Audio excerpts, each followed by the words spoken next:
Bonjour peuple de Dieu, nous allons juste prier pour commencer ce moment.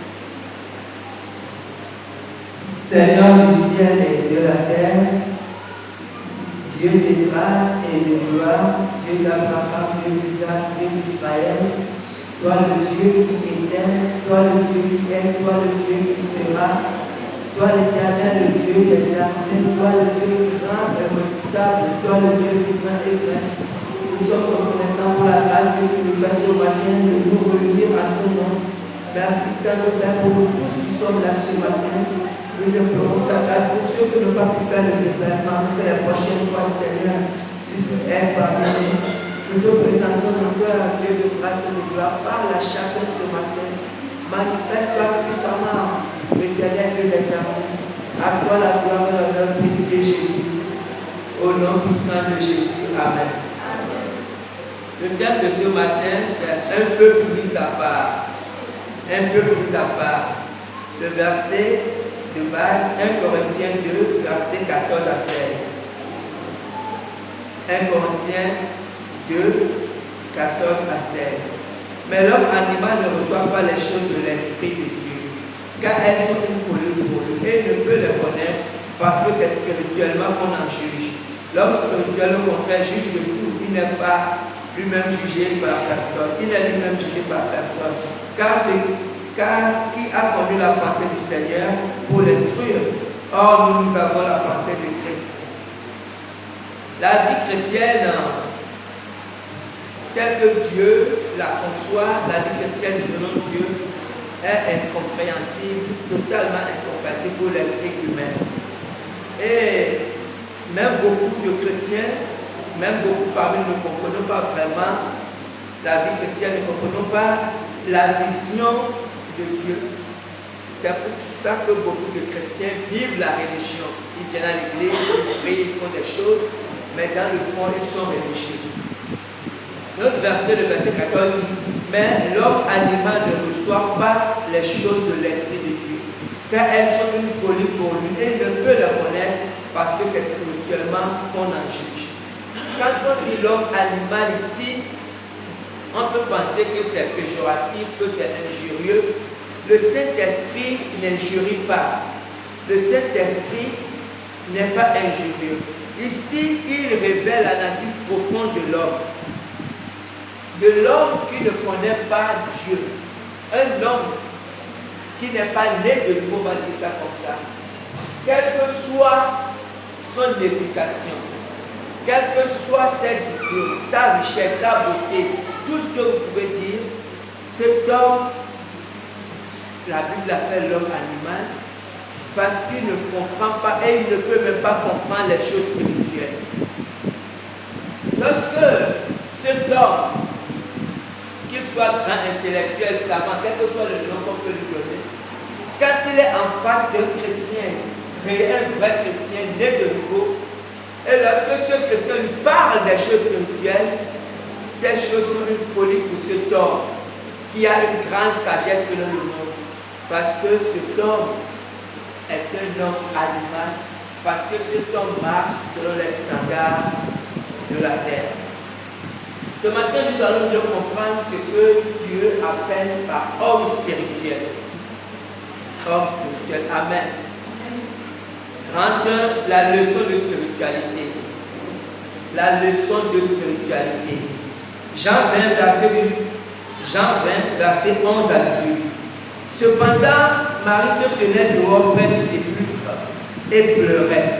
Comme elle pleurait, elle se baissa pour regarder dans le sépulcre et elle vit deux anges vêtus de blanc, assis à la place où avait été couché le corps de Jésus, l'un à la tête, l'autre aux pieds. Ils lui dirent: femme, pourquoi pleures-tu? Elle leur répondit: parce qu'ils ont enlevé mon Seigneur et je ne sais où ils l'ont mis. En disant cela, elle se retourna et elle vit Jésus debout. Mais elle ne savait pas que c'était Jésus. Jésus lui dit: femme, pourquoi pleures-tu? Qui cherches-tu? Elle, pensant que c'était le jardinier, lui dit: Seigneur, si c'est toi qui l'as emporté, dis-moi où tu l'as mis, et je le prendrai. Jésus lui dit: Marie. Elle se retourna, elle lui dit en hébreu: Rabouni, c'est-à-dire maître. Jésus lui dit, ne me touche pas, car je ne suis pas encore monté vers mon Père. Vers mon Père. Mais va trouver mes frères et dis-leur que je monte vers mon Père et votre Père, vers mon Dieu et votre Dieu. Marie de Magdala alla annoncer aux disciples qu'elle avait vu le Seigneur et qu'il lui avait dit ces choses. Amen. Marie de Magdala. Quel était son étonnement ce jour-là? Elle est partie au sépulcre parce que Jésus, quand il a été tué, c'était vendredi, et à cause du sabbat, ils n'ont pas pu l'embaumer selon la culture des Juifs. Et Marie est partie parce que, bien que Jésus soit mort, elle aimait toujours son Seigneur, elle voulait quand même l'embaumer. Et elle est partie, elle a vu que le tombeau était vide. Et elle a eu la grâce d'être la première personne à rencontrer Jésus vivant. Vous comprenez? Jésus, vous savez, quand il est ressuscité, il a passé 40 jours avec les disciples. Il avait d'abord passé 3 ans et demi avec eux, et pendant ces 3 ans et demi, il leur a appris beaucoup de choses. Et voilà qu'il est mort et qu'il est ressuscité. Et Jésus a décidé de passer 40 jours avec les disciples parce qu'il était nécessaire qu'il leur enseigne d'autres leçons. Il leur avait appris beaucoup de choses, tout comme dans les évangiles, pendant qu'ils vivaient. Mais là, il fallait que leur apprenne des leçons de spiritualité. Quand on lit Jean 11, verset 21, Marc a dit à Jésus, Seigneur, je vais lire, Marc dit à Jésus, Seigneur, si tu eusses été ici, mon frère ne serait pas mort. Voilà Jésus que Marc, Marie, on va dire quoi, leurs frères, les disciples, c'était ce Jésus qu'ils avaient connu. Ils avaient connu un Jésus puissant qui faisait des miracles, qui guérissait les malades, qui ressuscitait les morts. Mais sauf que ce Jésus qu'ils avaient connu, il fallait qu'il soit là, physiquement, pour faire ces choses. Et quand Jésus n'était pas là, pendant la maladie de Lazare, Jésus était à distance. C'est comme si Jésus ne pouvait rien faire à distance. Et les sœurs ont envoyé chercher Jésus. Jésus n'est pas venu. Et quand Jésus est venu, Lazare était déjà parti. Et les sœurs ont fait ce repas à Jésus. Si tu étais là, notre frère ne serait pas mort. Et voilà que Jésus est mort, qu'il a ressuscité. Et ce jour-là, Marie ne le savait pas encore. Mais en fait, elle avait en face de lui un autre Jésus. C'était le même Jésus, mais en même temps, c'était un Jésus totalement à part. Parce que le nouveau Jésus qui était en face d'elle avait toujours un corps. Sauf que cette fois-ci, c'était un corps spirituel. Ce n'était pas un esprit. Parce qu'on ne touche pas les esprits. Ce corps pouvait être touché, Jésus pouvait manger, Jésus pouvait parler. Sauf que cette fois-ci, Jésus pouvait aussi apparaître et disparaître. Et Jésus voulait leur faire comprendre que, en fait, il est toujours avec eux, mais que cette fois-ci, il n'avait pas besoin d'être là physiquement pour être avec eux. Et c'était important comme notion que les disciples devaient apprendre. Et Jésus a passé ces 40 jours pour inculquer cette nouvelle leçon aux disciples. Leur faire comprendre qu'il est toujours vivant et que cette fois-ci, en fait, il est en même temps partout. Il pouvait être à un endroit et être en même temps partout. Et à la fin de ce 40e jour, la Bible dit, Jésus leur parlait encore. Et quand il leur parlait, il leur donnait les derniers consignes. Il est monté devant eux dans les nuages. Donc les disciples l'ont vu monter comme ça dans les nuages. Vous comprenez? Ces hommes qui avaient connu Jésus d'une certaine manière, il était important pour eux de connaître Jésus d'une autre manière. Et quand ils ont vu Jésus partir, 2 hommes, 2 ans sont arrivés pour leur faire comprendre que ce Jésus que vous avez vu monter il va revenir de la même façon. Et à partir de ce moment, le monde entier est rentré dans une période très importante, en fait une période qui commence de l'ascension de Jésus et jusqu'à ce que Jésus revienne. Parce que quand Jésus va revenir, en fait ce sera la fin de ce monde. Parce que Jésus va revenir, mais cette fois-ci dans la gloire avec les chrétiens. Donc le monde est rentré dans cette phase qu'on va appeler le temps de l'Église, parce que dans cette phase, Dieu est en train de préparer des hommes et des femmes en fait qui régneront avec Jésus. Et quand les disciples sont repartis, quand ils sont repartis, en fait ils sont repartis et ils sont partis à la chambre. Parce que cette nouvelle conception les a tellement marqués que quand ils sont partis, ils ont prié jusqu'à ce que le Saint-Esprit descende. Et ils ont commencé leur ministère. Vous comprenez? Donc en fait, ce que Jésus a voulu leur faire comprendre, et que nous devons comprendre, est que un homme spirituel, c'est ce que Jésus a dit quand il est revenu et quand il était sur terre, c'est quelqu'un qui vit sur la terre, ce n'est pas un extraterrestre. C'est quelqu'un qui vit sur la terre, qui mange, qui s'habille, qui fait toutes choses sur la terre, mais qui a surtout la tête dans le ciel, qui est surtout préoccupé par les intérêts du ciel. C'est cela un homme spirituel. En fait, c'est un homme qui est conduit par l'Esprit de Dieu. Comme la Bible dit, Paul a dit, celui qui n'est pas conduit par l'Esprit de Dieu ne lui appartient pas. Et lorsqu'on est conduit par l'Esprit de Dieu, notre première préoccupation, c'est le royaume des cieux. C'est que le règne de Dieu vienne sur la terre. C'est que le règne de Dieu vienne dans nous. Amen. Grand Dieu, devenir spirituel. Devenir spirituel. Dans Genèse 12, Dieu a choisi Abraham. En fait, Dieu a appelé Abraham.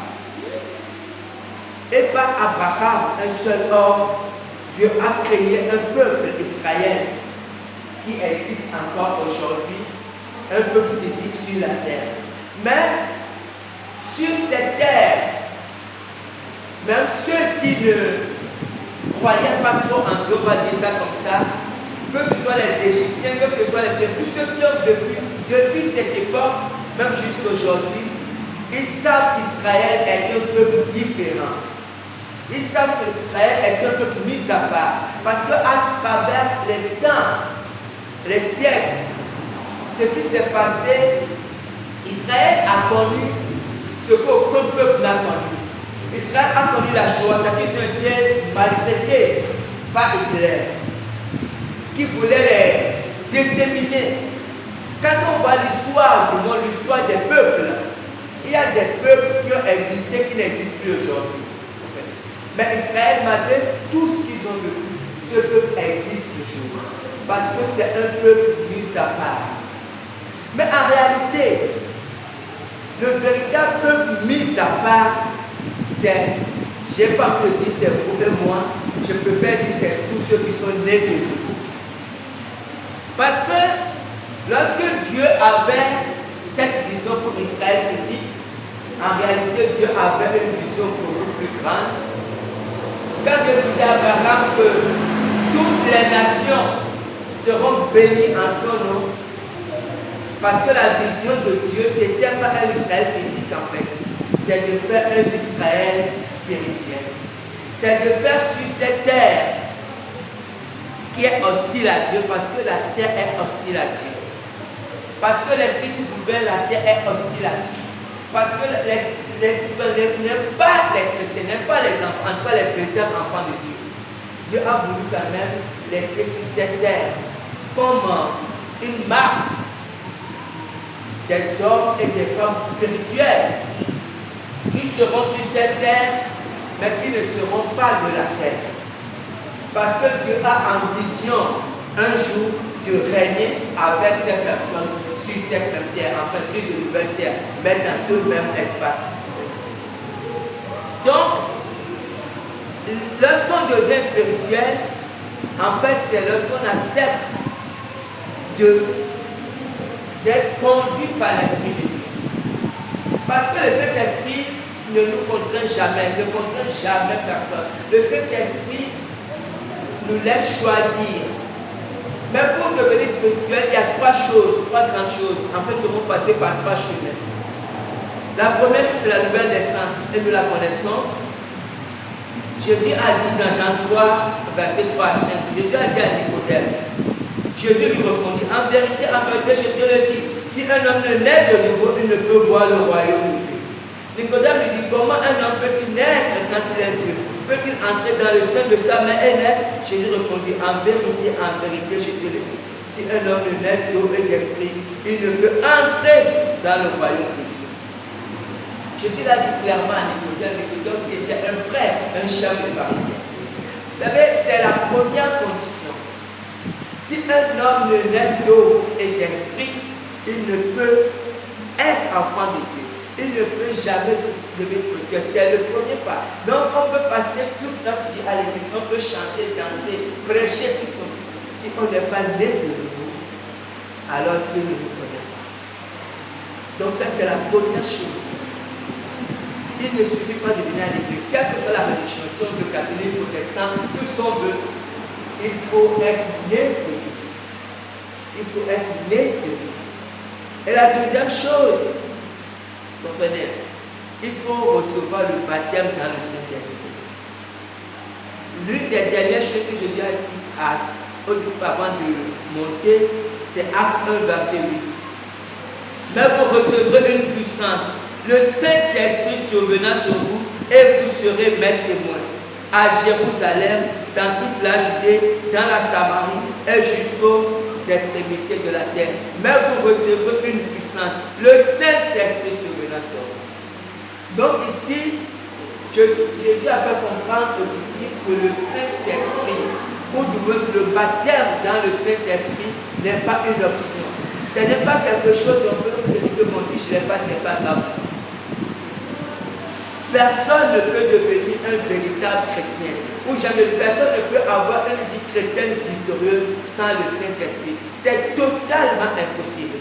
Tu veux être un chrétien victorieux, alors il te faut le Saint-Esprit. Il te faut le baptême du Saint-Esprit. Tu dois rechercher le baptême dans le Saint-Esprit. Si tu ne cherches pas ça, alors tu seras un chrétien bancal. Un jour tu seras à l'église, le lendemain tu ne seras pas. Tu vas disparaître, tu vas apparaître. Tu es né de nouveau, tu es peut-être né de nouveau, mais tu seras un chrétien bancal. Parce que tu n'as pas recherché le baptême, parce que tu t'es contenté, sauf si tu es dans une église religieuse. Quand tu es dans une église, il n'y a pas de problème à aller tous les jours, parce que là-bas, Satan sait que les paroles, les prédications de là-bas ne peuvent rien faire dans ta vie, ne vont pas te changer. Donc, tu peux rester toute ta vie, il n'y a pas de problème. Mais s'il y a une église vivante, tu n'es pas une église l'esprit, tu seras un chrétien bancal. Parce que Satan va beaucoup t'embêter, va te retenir. Il te faut une puissance, comme c'est comme une dynamique, il te faut une puissance. Le Saint-Esprit survenant sur toi pour faire de toi un nouvel homme, pour faire de toi une nouvelle femme. Et la troisième chose qui est très importante, c'est l'esprit de sagesse et de révélation. Beaucoup parmi nous ne faisons pas trop attention à ça. On ne cherche même pas ça. Mais qu'est-ce que Paul a dit dans Éphésiens 1, verset 15 à 18? Éphésiens 1, verset 15 à 18. C'est pourquoi moi aussi, ayant entendu parler de votre foi au Seigneur Jésus et de votre charité pour tous les saints, je ne cesse de rendre grâce pour vous, faisant mention de vous dans mes prières, afin que le Dieu de notre Seigneur Jésus-Christ, le Père de gloire, vous donne un esprit de sagesse et de révélation dans sa connaissance. Un esprit de sagesse et de révélation dans sa connaissance. Et qu'il illumine les yeux de votre cœur pour que vous sachiez quelle est l'espérance qui s'attache à son appel, quelle est la richesse de la gloire de son héritage qu'il réserve aux saints. Et ça, c'est une prière que nous devons souvent faire pour nous-mêmes et pour les bien-aimés. Parce que quand les yeux ne sont pas illuminés, on ne comprend pas la vraie valeur des choses. On ne comprend même pas la valeur de la vie chrétienne. On vient à l'église parce qu'il faut venir à l'église. On sait que Dieu est important, on sait que Dieu bénit et on vient à l'église. on n'a pas les yeux illuminés, on est encore chrétien charnel. Paul dit, c'est pour ça que moi aussi je ne cesse de prier pour vous, afin que il faut que Dieu vous donne un esprit de sagesse et de révélation dans sa connaissance, qu'il illumine les yeux de votre cœur pour que vous sachiez quelle est l'espérance qui s'attache à son cœur. Quand on ne comprend pas, on ne peut pas payer plus pour Dieu, ce n'est pas possible. Parce que quand on comprend l'espérance qui s'attache à l'appel de Dieu, on peut s'investir, on peut investir son temps, on peut investir son argent pour Dieu. Mais quand on ne le sait pas, là c'est compliqué. Quand on est fatigué. Pourquoi on va se tracasser? Quand on a des préoccupations, je suis trop occupé. Je ne peux pas aller à l'église. Parce que nos yeux ne sont pas illuminés. Amen. C'est très important. L'esprit de révélation, l'esprit de révélation, de la connaissance de Dieu. Nous allons lire un texte pour nous faire comprendre ça. Vous savez, souvent, lorsque on cherche la volonté de Dieu, et lorsqu'on arrive à connaître la volonté de Dieu, on a l'impression que c'est bon, je connais la volonté de Dieu. Alors que la volonté de Dieu est composée de trois grandes choses. Tout pas de quatre. Prenons déjà trois. La volonté de Dieu est un package qui comprend d'abord le but de Dieu, ce que Dieu veut. La deuxième chose, comment faire pour atteindre ce but. Et la troisième chose, souvent, c'est la provision. De quoi a-t-on besoin pour atteindre ce but? Quand Dieu te révèle quelque chose, Dieu ne va pas te dire que je veux que tu ailles en Zambie, et puis ça s'arrête là. Dieu ne parle jamais. Quand Dieu te dit je veux que tu ailles en Zambie, et Dieu va te dire voici comment je veux que tu fasses pour aller en Zambie. Et Dieu te dit voici la provision. Va voir Mivani, elle a des ressources, elle va te donner l'argent de taxi pour aller en Zambie. Et quand on voit dans l'Ancien Testament, quand Dieu parlait à Moïse, Dieu procédait comme ça. Dieu n'a pas dit à Moïse, construis l'arche. Dieu a dit, tu vas construire l'arche selon le modèle que tu as vu. Et Dieu, quand vous lisez Ézéchiel et Lévitique, donc Dieu donnait à Moïse chaque détail. Tu vas utiliser tel tissu, tu vas utiliser telle mesure, tu vas utiliser telle couleur. J'ai donné la sagesse à tel et tel pour faire cet ouvrage. Dieu donnait à Moïse tout ce qu'il fallait. Il ne fallait pas que Moïse manque de quelque chose pour faire le travail, ou il ne fallait pas que Moïse invente quelque chose pour faire le travail de Dieu. Donc Dieu a donné à Moïse tout ce qu'il fallait, même dans les moindres détails. Dieu, même les agrafes, même les attaches. Dieu a dit à Moïse, tu vas utiliser tel nombre d'agrafes pour telle vidéo, tu vas utiliser tous les détails. Parce qu'il ne fallait pas que Moïse ajoute quelque chose qui ne venait pas de Dieu. Mais la plupart du temps, nous sommes tellement pressés que nous ne comprenons pas tout et ça nous amène souvent des erreurs. Lisons 2 Samuel 6, à partir du verset 3. C'est l'histoire de David. Il mit un char neuf, il mit sur un char neuf l'arche de Dieu et l'emportèrent de la maison d'Abinadab sur la colline. Uza et Achot, fils d'Abinadab, conduisaient le char neuf. Ils l'emportèrent donc de la maison d'Abinadab sur la colline. Uza marchait à côté de l'arche de Dieu et Achot allait devant l'arche. David et toute la maison d'Israël jouaient devant l'Éternel de toutes sortes d'instruments de bois et de cyprès, des harpes, des luttes, des tambourins, des sistresses, des cymbales. Lorsqu'il fut arrivé à l'ère de Naco, Uza étendit la main vers l'arche de Dieu et la saisit, parce que les bœufs la faisaient pencher. La colère de l'Éternel s'enflamma contre Uza, et Dieu le frappa sur place à cause de sa faute. Uza mourut là, près de l'arche de Dieu. David fut irrité de ce que l'Éternel avait frappé Uza, d'un tel châtiment. Et ce lieu a été appelé jusqu'à ce jour Peretz Uza. David eut peur de l'Éternel en ce jour-là, et il dit, comment l'âme de l'Éternel entrera-t-elle chez moi? Amen. Voilà une histoire très édifiante. L'arche de Dieu était à un endroit qui n'était pas approprié, et Dieu voulait que l'arche soit déplacée pour aller à un autre endroit, un endroit beaucoup plus approprié. Et ça, c'était la volonté de Dieu. Cette volonté de Dieu, ce but de Dieu était clair. Et le peuple de Dieu le savait, et David le savait, et tous les sacrificateurs le savaient. Ils savaient que l'arche de Dieu, il fallait la déplacer pour mettre dans un endroit beaucoup plus approprié. Et ils ont entrepris de faire cela. Mais ce qu'ils n'ont pas pris le soin de faire, dans leur zèle, parce qu'ils étaient zélés pour faire cela, ils avaient le but de Dieu, ils étaient zélés pour le but de Dieu, seulement ils n'avaient pas reçu de Dieu le comment de la chose. Et c'est ce comment de la chose qui a causé la mort d'Isaac.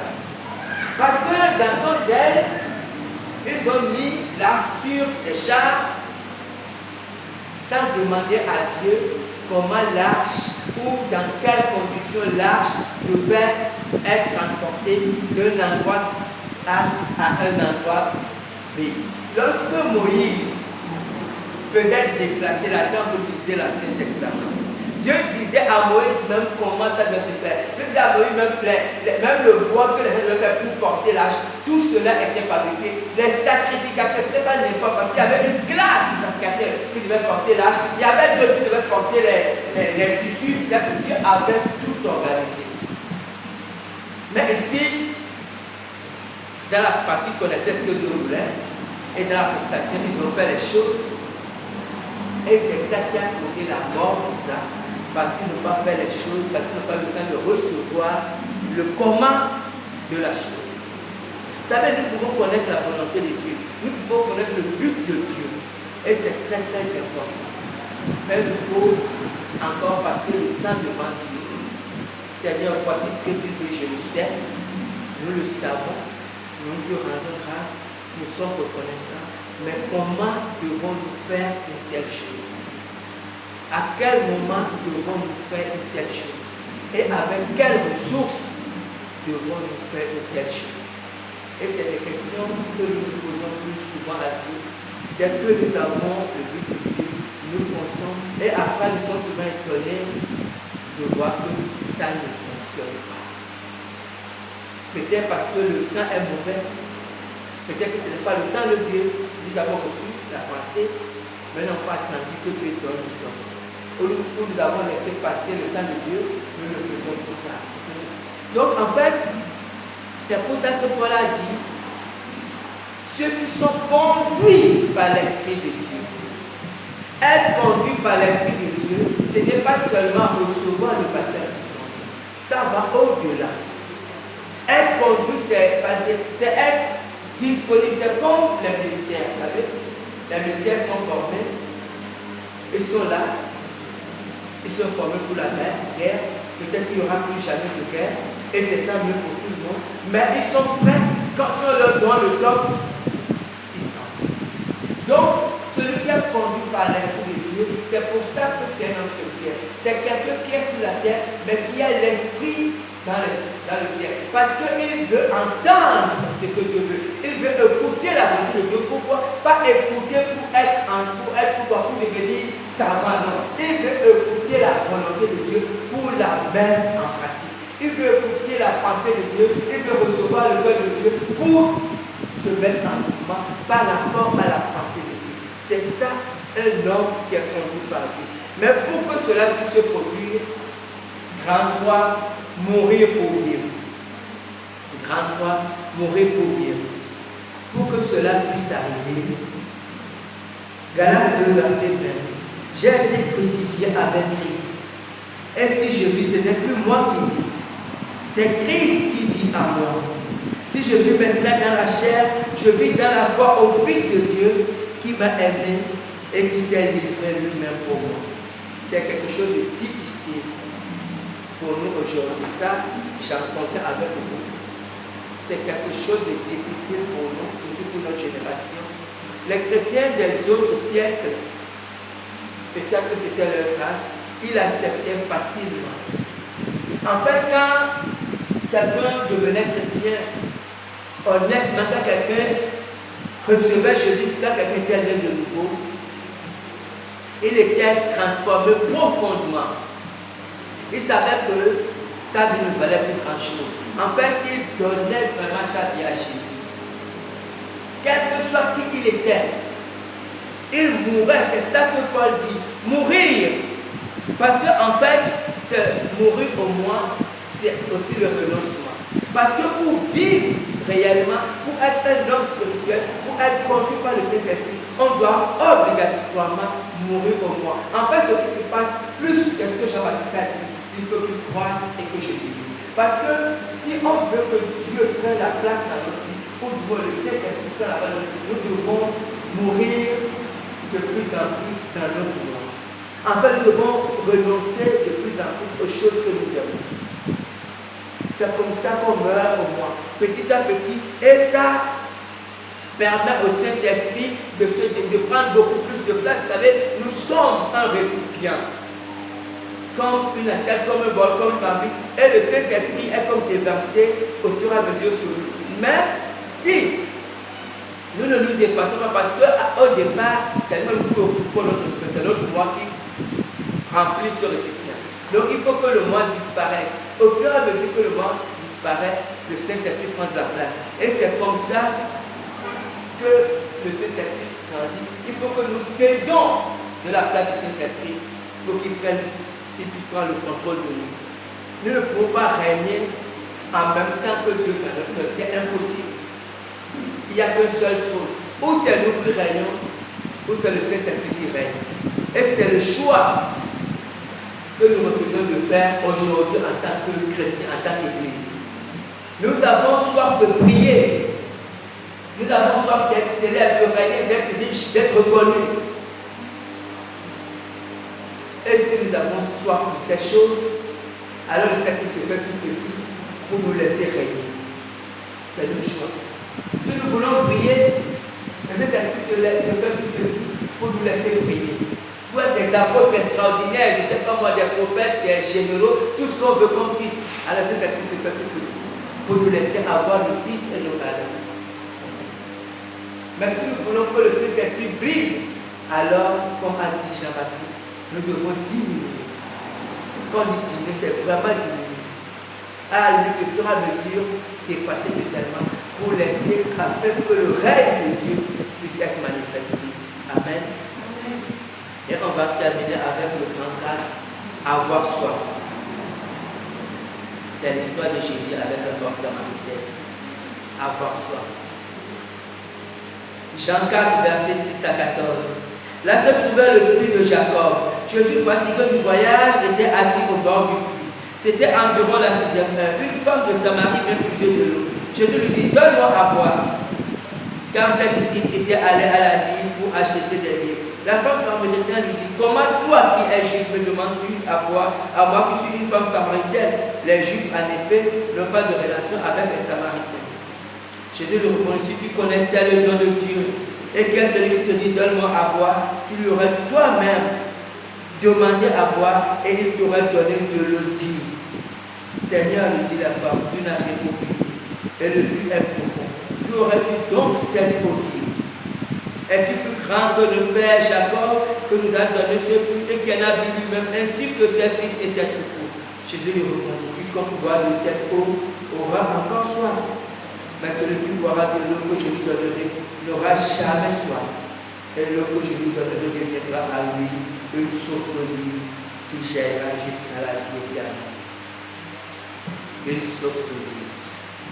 Et c'est là toute la question. Vous savez, cette histoire de la femme, de cette femme samaritaine, est l'histoire de toute l'humanité. Tous, autant que nous sommes, ou autant que nous étions, si nous sommes nés de nouveau, avions eu soif pour ceux qui sont nés de nouveau, ou avons encore soif pour beaucoup d'entre nous. Les gens ont soif de beaucoup de choses, de bonheur. Les gens ont soif de gloire. Les gens ont soif de richesse, ont soif de reconnaissance, ont soif de diplôme, de qualification, plein de choses. Cette femme, elle avait soif de bonheur. En fait, dans sa tête, sa conception de la vie était simple. Pour elle, le bonheur, c'était un homme, une femme, des enfants, un foyer heureux. C'est tout ce que cette femme recherchait dans sa vie. Et elle se disait que si j'ai un foyer heureux, j'aurai le bonheur. Et elle a déjà essayé, elle a été déjà en ménage, on va dire ça 4 fois.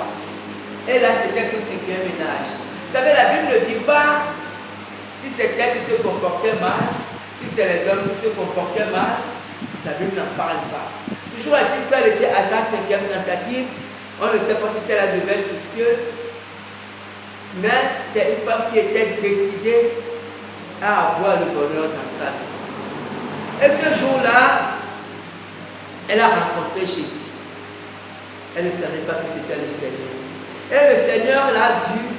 Et le Seigneur a vu la grande soif de cette femme, la grande tristesse, le grand désarroi. Écoutez, ce n'est pas que cette femme fasse une erreur de vouloir être en ménage. Parce que ce soit le mariage, que ce soit l'argent, la célébrité, tout ce que vous voulez, tout ce dont nous avons soif ne sont pas de mauvaises choses. Ce sont des bénédictions, ce sont de bonnes choses. Sauf que ces choses ne peuvent pas étancher durablement la soif de quelqu'un.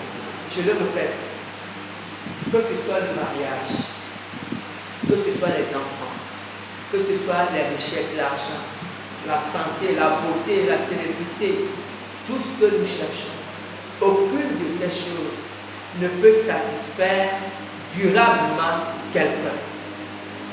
Pendant un moment, les gens sont contents quand ils deviennent célèbres. Et puis après vient la lassitude. Ils sont dans cette situation, ils ne veulent pas quitter cette situation.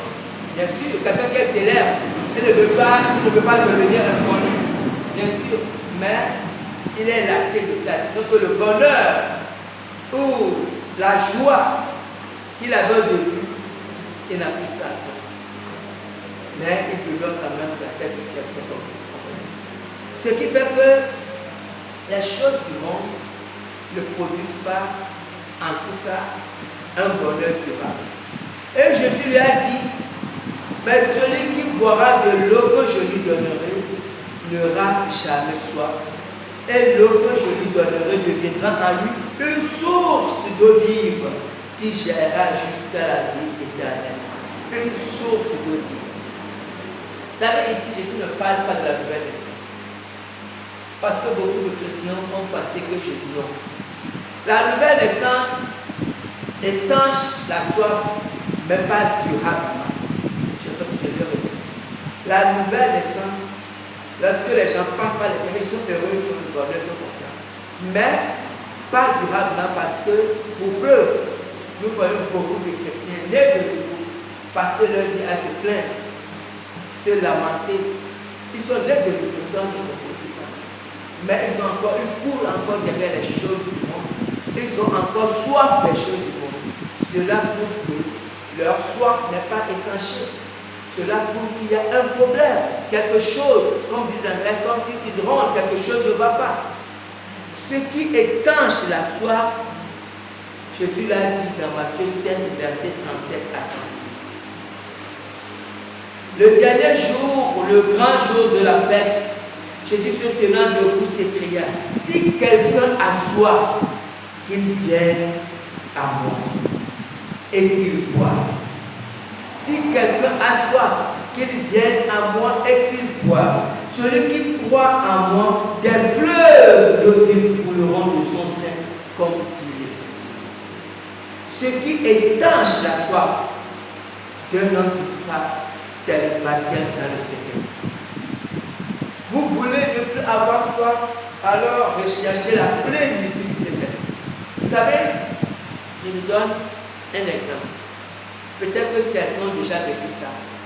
Il nous arrive des fois, quelquefois, d'adorer Dieu ou de prier, un temps d'adoration et de prière. Et lorsque nous sommes dans cette période d'adoration et de prière et que le Saint-Esprit descend sur nous, nous oublions pendant ce laps de temps tous nos soucis. Disons que tout ce qui paraissait important devient validé. Toutes les choses du monde, en ce moment précis, n'ont plus aucune espèce de valeur. La seule chose qui nous intéresse pendant ce moment, c'est cette communion que nous avons avec Dieu. Et nous sommes dans cette communion avec Dieu et nous ne voulons plus en sortir. Nous voulons demeurer dans cette présence avec Dieu. Voilà de quoi Jésus parle. Celui qui boira de l'eau que je vous donnerai n'aura plus jamais soif. Et l'eau que je donnerai est une source de vie. En fait, l'objectif, c'est que Jésus veut dire ici, c'est que si vous laissez le Saint-Esprit, si vous buvez l'eau du Saint-Esprit, alors il viendra étancher toutes les soifs de votre vie. Comprenez? Soif de célébrité, soif de mariage, soif de quelle que soit la soif. Lorsque le Saint-Esprit vient combler une vie. Le Saint-Esprit vient donner le bonheur à une vie. Et la seule chose qui devient important pour un homme, pour une femme, c'est cette relation, c'est cette communion avec Dieu. Le fleuve de vie. Et c'est ce que nous devons rechercher. Demander à Dieu que nous voulons boire de cette eau. Jésus dit, celui qui croit avoir des fleuves de vie. Des fleuves de vie qui nous rendent des sources. Que Dieu nous remplisse de son esprit. Que Dieu nous remplisse abondamment de son esprit. Au nom puissant de Jésus. Cher prier. Amen.